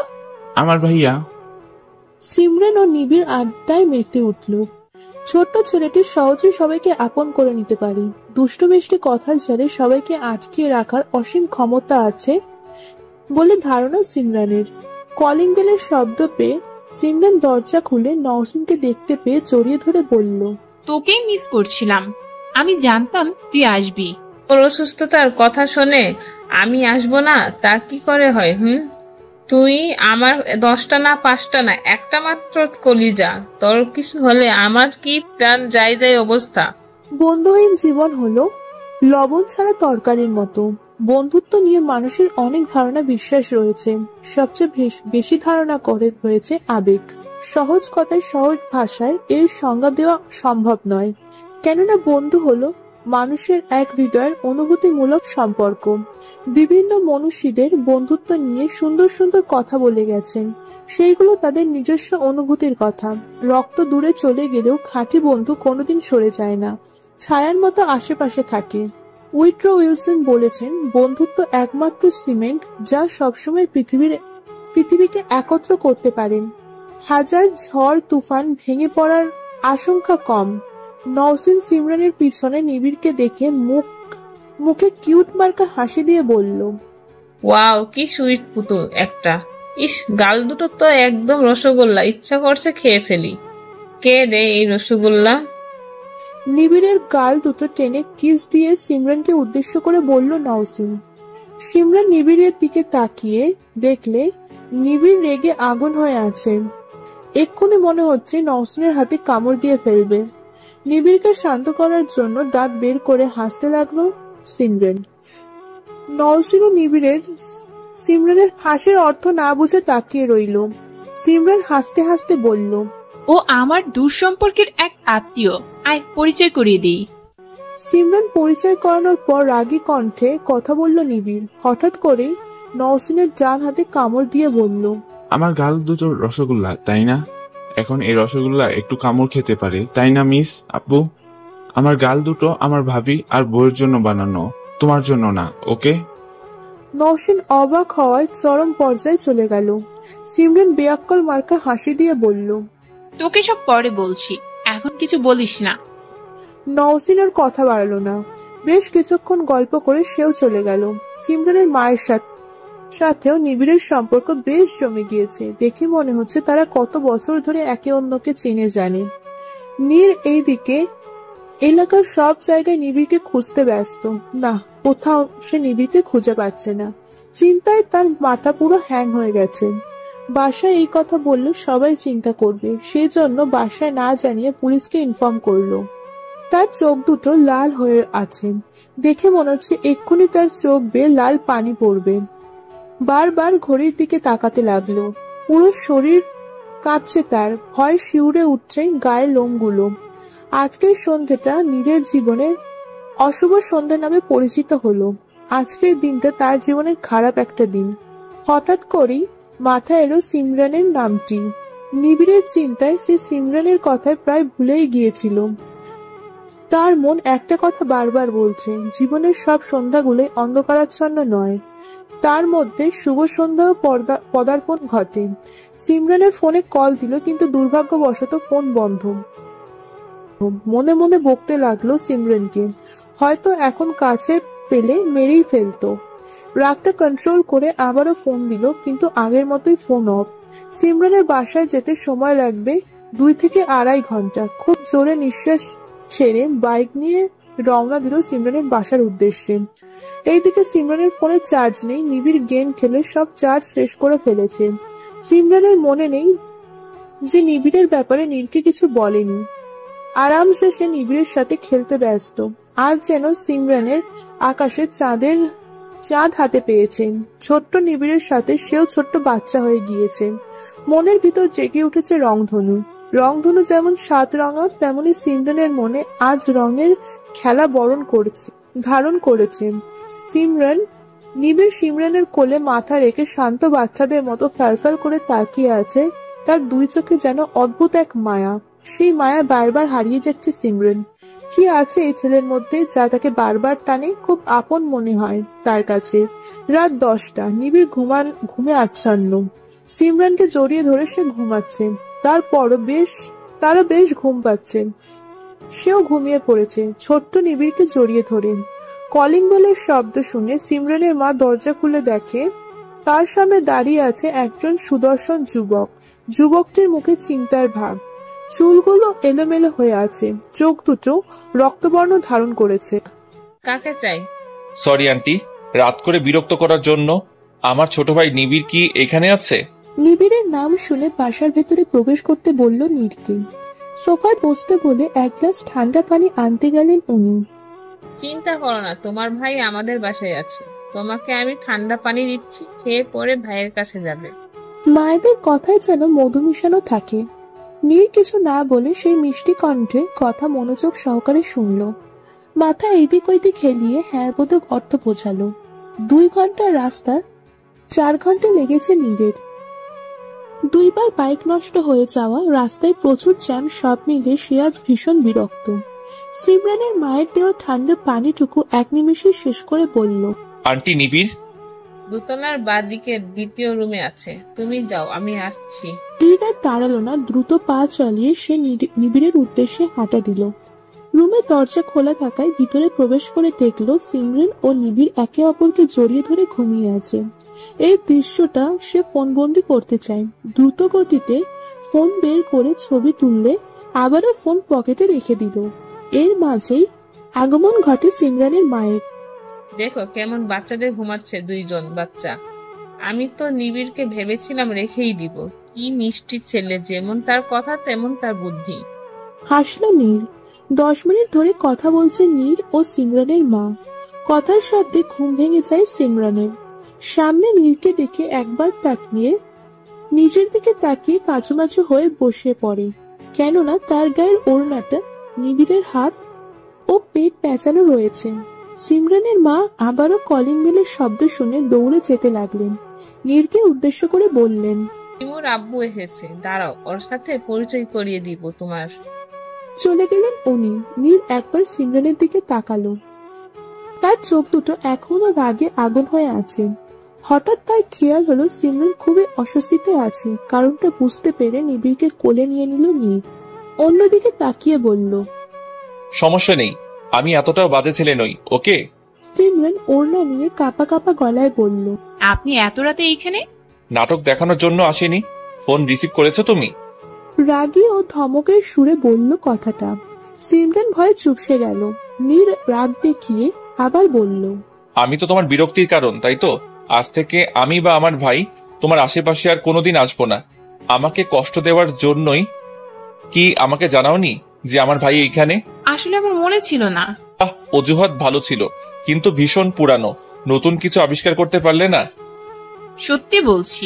আমি নিবিড়কে নিয়ে যাচ্ছি।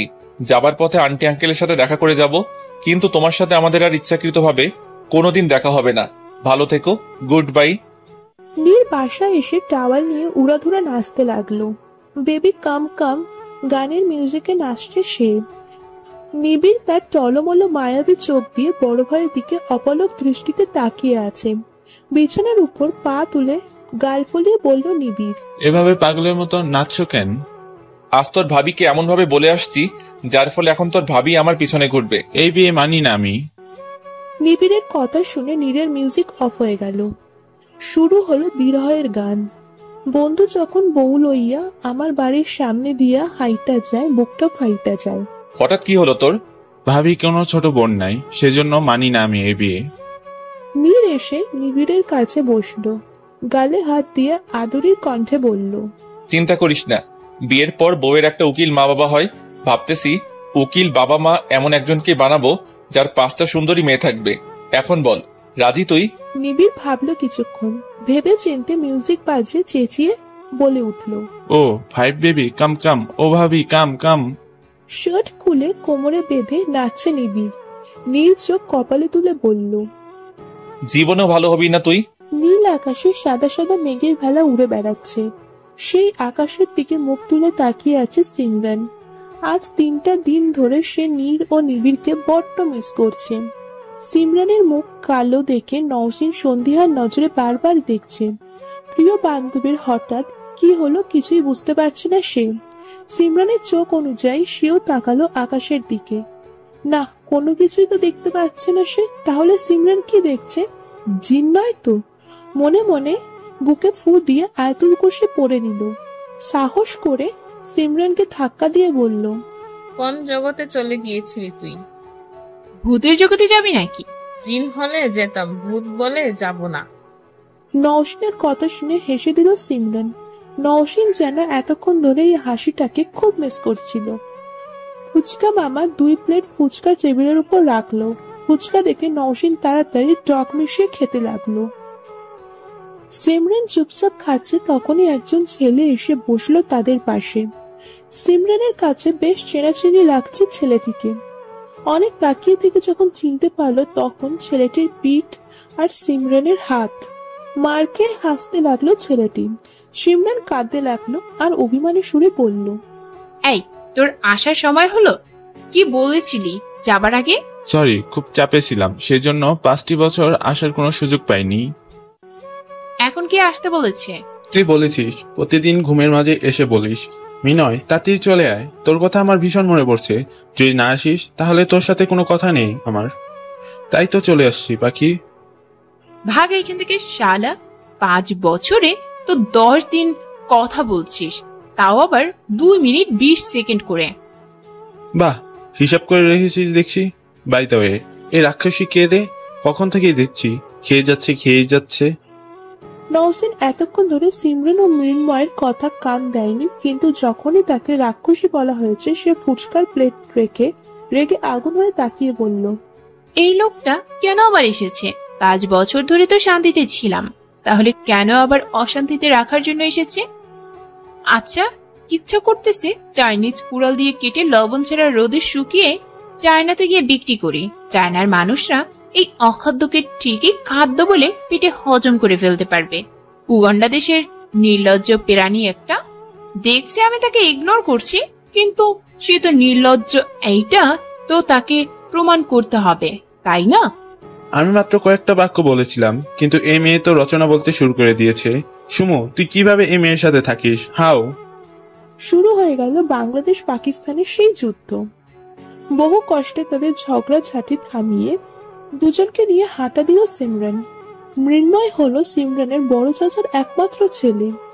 মৃন্ময়েরা সবাই 5 বছর আগে আমেরিকায় চলে গিয়েছে, আপাতত সেখানেই থাকে। সিমরানের বাবার 3 ভাই 1 বোন। বড় চাচার ছেলে মৃন্ময়, পরে সিমরানের বাবা আর ছোট ছেলে আইরিনের বাবা। ফুফু ছিলেন সবার ছোট ও আদরের বোন, কিন্তু সেই সম্পর্ক আজ ভাইদের কাছে মৃত। সিমরানের মাধ্যমেও নওশিন ও মৃন্ময় একে অন্যকে চিনে জানে। তাদের সম্পর্ক হলো সাববেজি টাইপের, কেউ কারোর ছায়া পর্যন্ত দেখতে পারে না। মৃন্ময় সিমরানের হাত ধরে হাঁটছে, দুজনে হাসি কথা বলছে, দেখে মনে হচ্ছে আজ তারা ভীষণ খুশি। মুক্ত ঝরছে সিমরানের মুখ থেকে। মৃন্ময়কে পেয়ে সে নীরের কথা প্রায় ভুলেই গিয়েছে, কিন্তু আড়ালে দাঁড়িয়ে সব দেখছিল নীর। সিমরানের হাত সে ছাড়া অন্য কোনো ছেড়ে ধরবে সে মেনে নিতে পারছে না। নিজের হাত মুষ্টিবদ্ধ করে দাঁতে দাঁত চেপে ধরে রাগী গলায় বলল, ব্রেকআপ হতে না হতেই নিউ বয়ফ্রেন্ড নিয়ে ঘুরতে শুরু করেছো? তোমাকে তো আমি একজন ভালো মেয়ে হিসেবে জানতাম, কিন্তু তুমি তো দেখছি, ছি, ভাবতেও লজ্জা করছে। তোমার জন্য কিনা আমি আর আমার ছোট্ট ভাইটা পাগল। তোমার ভালোবাসা পাওয়ার জন্য কতই না নাটক করলাম। সাদাত ঠিকই বলেছি। কথাটা বলে থেমে গেল নীর। সাদাত যে তার পূর্ব পরিচিত সেই কথাটি গোপন রাখতে চায়। 3টি বছর ধরে সে অনেক প্ল্যান করেছে। সামনে থেকে তাকে যতটা ভদ্র শান্ত বোঝা যায়, সে কিন্তু আসলে তা নয়। ভদ্র শান্ত থাকা নিকজ নাটক মাত্র। তাকে যেমন দেখা যায় সে তেমন নয়। তার পেছনে রয়েছে অনেক কাহিনী। চোখ দুটো লাল বর্ণ ধারণ করলো হঠাৎ করেই তার খুনের নেশার প্রভাবটা বেড়ে গেল। তাড়াতাড়ি করে ড্রাইভারকে ফোন দিয়ে আসতে বলল, কেননা সে এখন অনেক কিছুই ভেবে ফেলেছে। সে চায় না কেউ এখন তার আসল পরিচয় জেনে যাক, বিশেষ করে সিমরানকে তো সে পেয়েই ছাড়বে, যার ফলে যদি কাউকে মারতে হয় সে মারবে, যেমন করে সাদাত আর ও মিলে। মৃন্ময়ের কথা শুনে আইরিন ও তার স্বামী ফয়সাল এসেছে। আইরিনের মুখ আগের থেকে অনেকটাই শুকিয়ে গিয়েছে। আগে সেই চঞ্চল আইরিন আর চঞ্চল নেই, কথাবার্তা তার বড় মানুষের মতো। মৃন্ময় অবাক চোখে সে পিচ্ছি বোনটাকে দেখছেন। মৃন্ময় হেসে দূর থেকে কথা বলল। আইরিন যা ভীষণ অবাক করিয়েছে সবাইকে। এই তো সেই আইরিন নয় যে কিনা মৃন্ময়কে দেখে এসে জড়িয়ে ধরে বলতো, ভাইয়া আমার চকলেট দে, আজ এইটা কিনে আনবি, আমার এই ড্রেস লাগবে। ফয়সাল তাকিয়ে আছে সিমরানের দিকে। সিমরান আজ আকাশি রঙের জামা পরেছে, মাথায় সাদা ওড়না। অপলক দৃষ্টিতে তাকিয়ে আছে ফয়সাল, চোখ যেন বলছে। সিমরান বেশ কিছুক্ষণ ফয়সালের দিকে নজর রাখলো। ছোট বোনের হাজবেন্ডের তাকানো তার কাছে মোটেও ভালো লাগলো না। অস্বস্তি বোধ তাকে চারিদিক দিয়ে ঘিরে ধরলো। তাড়াতাড়ি করে সেখান থেকে চলে গেল সে। বেশ কিছুক্ষণ পর আইরিনের কান্নার শব্দ শুনে সবাই তার কাছে গিয়ে দাঁড়ালো। আইরিন তার দৃষ্টি সিমরানের দিকে তাকিয়ে এমন একটা কথা বলল যা শুনে বাড়ির সবাই চমকে। সবাই ভালো থাকুন।